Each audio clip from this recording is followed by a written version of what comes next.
Նախքան տեսանյութին անցնելը մի շատ կարևոր բան ասեմ։ Սա որպես խորհուրդ, մնացածը դուք գիտեք, ոնց կուզեք ընթացքում կվարվեք այս տեսանյութից հետո։ Եթե մենք հայ ենք ու քրիստոնյա ենք, պարտադիր չի որ հեռախոսով Եհովայի վկաներին նկարենք, ասենք տեսեք Եհովայի վկաներն են, այդանք իրանց գրքերը ճղենք, պլակատները գցենք ջարդենք, կամ մորմոններին տենանք նկարենք, ասենք վայ, տեսեք մորմոնները Հայաստանում են։ Ժողովուրդ, Քրիստոս քարոզեք տվյալ մարդկանց, երբ որ որոշում եք մոտենալ թե Եհովայի վկաներին, թե մորմոններին կամ տարբեր աղանդներին, ովքեր ճշմարիտ գրքից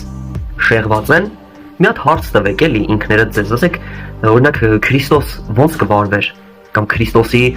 առաքյալները ոնց կվարվեին։ Մենակ նկարելով չի էլի, բոլորն էլ կարան նկարեն, տեղադրեն իրենց սոցցանցերը, լայքեր ու դիտումներ հավաքեն։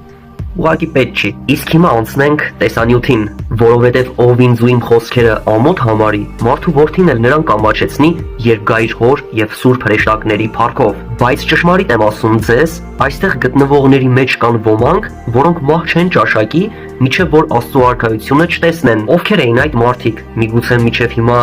ողջ են մնացել։ Իհարկե ոչ, եկեք անմիջապես շարունակությունը կարդանք։ Եվ այս խոսքերից մոտ 8 օր հետո